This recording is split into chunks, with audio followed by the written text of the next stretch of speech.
encuentro del certamen de hoy, del certamen internacional de novela histórica de Úbeda. Y a pesar de estar en un sitio tan bonito como Úbeda, pues durante un ratito nos vamos a ir a tierras más lejanas, nos vamos a ir a... Un poquito más lejos. Un poquito.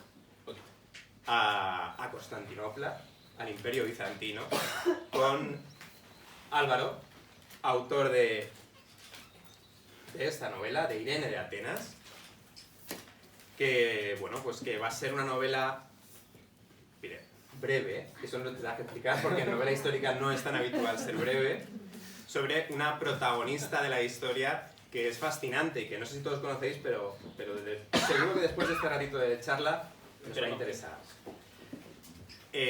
Bueno, que publica Dasa, por cierto, y bueno, pues eso, cogemos nuestros, no sé, trirremes, Dromones. Dromones, mucho mejor, dromones para cruzar el Mediterráneo. Dromones con sus sifones de fuego griego y con todas sus cosas. Y vamos a empezar un poco la charla, si me permitís, preguntándole algo que me ha llamado la atención leyendo la biografía de Álvaro.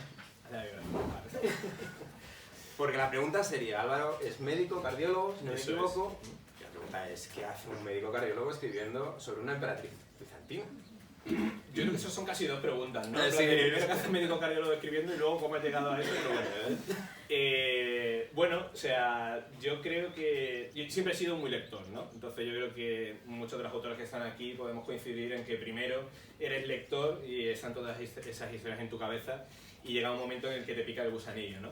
Entonces yo cuando era joven del todo, ahora soy joven a secas, entonces sí que escribía y luego pues dejé de escribir porque la medicina es un amante muy exigente, pero siempre tenía como ese gusanillo ahí, ¿no? Entonces la historia es una cosa que siempre me ha gustado mucho también, aparte de la novela histórica he leído muchos ensayos y luego pues el tema bizantino siempre ha sido como mi particular obsesión, ¿no? Tengo un poco de predilección por las cosas raras y por las causas perdidas y esto de Bizancio pues como que no interesa mucho, no es muy conocido, que eso luego ya también podemos hablar. Sí.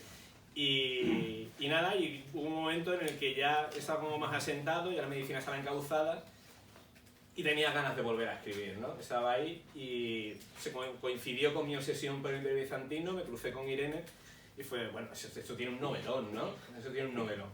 Y me puse a ello y ese es el resultado. Oye, lo has dicho y yo no sé si tu editora estará de acuerdo o no, pero hace unos días que lo leíste, escribía en 20 siglos de 20 minutos un artículo sobre que sorprendentemente están saliendo bastantes novelas del tema bizantino en el último año, la tuya, cuando a mí siempre los editores me habían dicho que el tema bizantino en España no interesaba. Eso me han dicho a mí también, o sea, eso me han dicho, entonces lo que pasa es que yo lo escribí sin saberlo, a lo mejor si hubiese sabido hubiese hecho otra cosa, pero no. No entiendo por qué, y porque es una cosa como muy interesante. Yo creo que nos quedamos en Roma, Roma cae 476 y se acabó. Es como además como de un día para otro, cosa que yo creo que todos sabemos que es mentira además. Y luego siempre te preguntas, o sea, yo recuerdo cuando era joven, cuando era adolescente y leías pues cosas de Roma, en plan de qué hubiese pasado si el Imperio Romano hubiese seguido, ¿no? Porque el Imperio Romano siguió 1000 años más, que es que no es un ratito, son 1000 años, hasta 1453. Y cuando te pones a investigar, te pones a leer y ves qué es lo que hacían esa gente, te das cuenta de que esto es Roma. Entonces, si a la gente le interesa Roma y le gusta tanto Roma y tenemos en tanto valor la herencia de Roma, ¿cómo podemos olvidarnos de esto? Cuando gran parte de las cosas que nos vienen de Roma vienen a través de aquí. O sea, siempre hablamos del derecho romano, pero el derecho romano lo tenemos por el Códice de Justiniano, y si no, no tendríamos derecho romano. Entonces, o por ejemplo, el tema de la expansión del Islam, o sea, hablamos mucho de la batalla de Poitiers, la reconquista, pero si Europa no es invadida por el este, porque Constantinopla resiste. Entonces, me parece que es un tema muy interesante y que luego, curiosamente, disfrazado de otras cosas, sí que tenemos mucho de Imperio Bizantino por ahí, ¿no? O sea, todos hemos visto Juego de Tronos, o muchos lo habremos visto, y a lo mejor queda ya un poco lejos, pero esa batalla de las aguas negras con la cadena y el fuego valirio, eso es el asedio de Constantinopla, con el fuego griego. El Señor de los Anillos, esa escena, esa secuencia tan maravillosa que van encendiendo las almenaras y se avisan a Rohan de que van a venir y tal. O sea, eso era el sistema de alerta que tenían los bizantinos implementado en Anatolia y con un sistema mucho más complejo del que sale, con fuego y con espejos, y en pocas horas sabían en la capital pues que ya estaban había una nueva racia. y se podían movilizar los ejércitos. Entonces hay muchas historias muy interesantes y ya no hablamos de cosas de intrigas, de poder, de traiciones, y sin embargo pues ahí están, olvidadas, nadie lo reivindica porque no tienen herederos. Yo creo que eso es una de las claves, y a mí sin embargo sí que me interesa mucho, entonces de ahí mi acercamiento y luego Irene. Y además tenían conexiones muy claras con la Hispania de la época, ¿no? Tuvieron una provincia aquí en la península ibérica bastante tiempo, y los grandes reyes visigodos, en el espejo en el que se miraban... Totalmente, pero todo el mundo se miraba en ese espejo, ¿no? Entonces, Carlomagno es un quiero ser emperador romano, ¿no? Entonces es un personaje que también sale colateralmente en la novela, y de hecho Irene es una de las razones, o la razón que esgrime, digamos, la excusa, ¿no? Las razones son otras, pero la excusa que da el Papa para coronar a Carlomagno emperador es que, bueno, es que en el trono de Bizancio quien se sienta es una mujer, entonces una mujer no puede ser emperatriz del Imperio Romano. Tenemos que nombrar a un señor, ¿no? Un señor que le dé unos ciertos favores, casualmente. Pero bueno, y es así. Entonces yo creo que han sido un poco ninguneados, ¿no? Porque no, a lo mejor es una palabra así un poco fuerte, pero ninguneados a lo largo de la historia. Bueno, y ya tienes tantas ganas de hablar de Irene, de tu Irene, que ya la has metido ahí. Y vamos con ella, ¿no? Porque igual no es una emperatriz tan conocida pues, como Teodora, que ayer hablaban aquí, pero en realidad tiene un historión que va desde desde la infancia, ¿no? Desde cómo es seleccionada.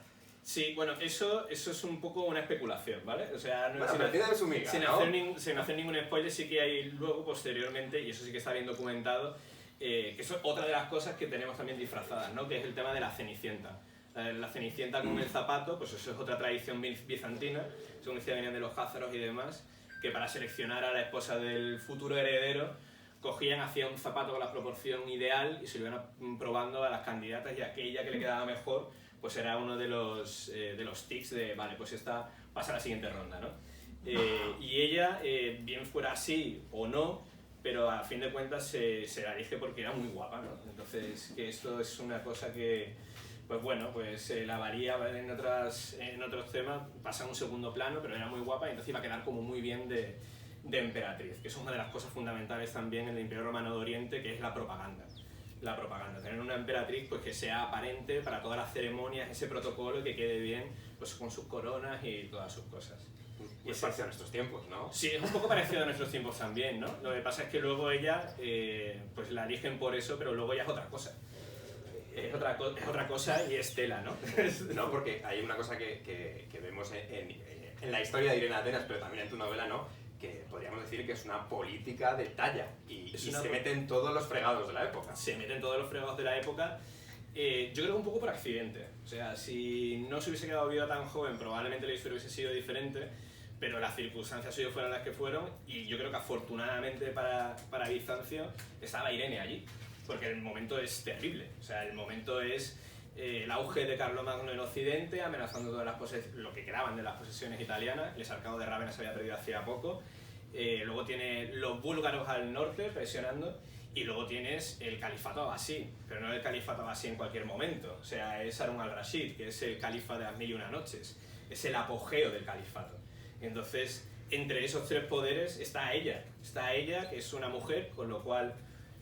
no tiene como mucha legitimidad para ejercer el poder, con un niño pequeño, y se queda viuda, y bueno, ¿y ahora qué hacemos, no? Pues ella pues tira para adelante y se da cuenta pues que lo hace bien, o que ella cree que lo hace bien, o por lo bueno lo hace mal. O sea, la pervivencia no pierden tampoco demasiado, o sea, que no es mala cosa con un momento tan agresivo por parte de los enemigos externos como es ese. Y además con una historia personal, en lo personal, hablando del niño pequeño, sí. Que da mucho juego para un novelista. Da mucho juego para un novelista, da mucho juego, porque a mí lo que más me interesaba de la historia, o sea, puedes leer en cualquier sitio, en cualquier reseña, pues un poco de qué va esto, no es como muy spoiler, porque además se dice prácticamente en la primera página, ¿no? O sea, pues probablemente ella es la causante, la que asesina a su hijo, o es la que lo provoca con su beneplácito. Y la cuestión para mí no era tanto si lo hizo o no lo hizo, sino por qué llega a ese punto, ¿no? O sea, yo creo que también es un poco... el otro día, pues en otra charla hablando sobre esto, claro, es que me sorprende también la brutalidad de los castigos en la época, ¿no? Digo, pero bueno, es que es una época brutal. Entonces, tú con todo esto que tienes desde el punto de vista externo presionando, no puedes andarte con tonterías, ¿no? Bueno, ya, no sé si quieres que sigamos declarando un poco a Irene o que lo lean, pero yo me quería incidir en lo que he comentado antes, ¿no? Estamos acostumbrados a novelas históricas de buen tamaño. Sí. Y novela histórica, pues vamos a ver. 360 creo que se ha quedado. 50 y algo, sí. ¿Elegido o te salió así? ¿O decías, no, vamos a hacer una novela...? No es premeditado, es lo que salió. Entonces, también el tipo de novela que es, como está contado, que es muy intimista, muy en primera persona, no es que diera para más o para menos. O sea, seguro que se podría haber hecho más corta y seguro que podría haber sido mucho más larga. Pero, o sea, fue como salió porque, digamos, como que lo resolví. O sea, para mí el enigma era cómo llegas aquí, y una vez que ya estaba el camino claro, no tenía tampoco necesidad de más cosas. Entonces para mí estaba completa. Para mí estaba completa, no necesitaba más. Oye, y en el año de Carmen Mola, sí. Un escritor, hombre, que se mete bajo la corona de una emperatriz mujer del siglo VIII, ¿cómo se hace eso? ¿Cómo se hace eso? Pues viviendo bajo su piel un poco, ¿no? Tampoco fue una decisión premeditada de, bueno, voy a escribir una novela, voy a hacerla de una mujer, pues porque pueda ser el momentum, o mujer poderosa en la historia, pues a lo mejor eso se puede vender bien, no era para nada mi intención. Yo la elegí porque me parecía un personaje absolutamente fascinante y no entendía cómo había estado ahí un poco apartada. Creo que tenía, pues eso, un novelón, me parece que tenía un novelón. Y hacerlo es convivir con ella poco a poco, hasta que terminas de desentrañarla y entenderla, y no justificarla, o sí, o sea, eso ya, porque luego muchas veces tendemos a juzgar a la gente del siglo VIII con los estándares que tenemos ahora, y creo que eso tampoco lo podemos hacer, aunque es un poco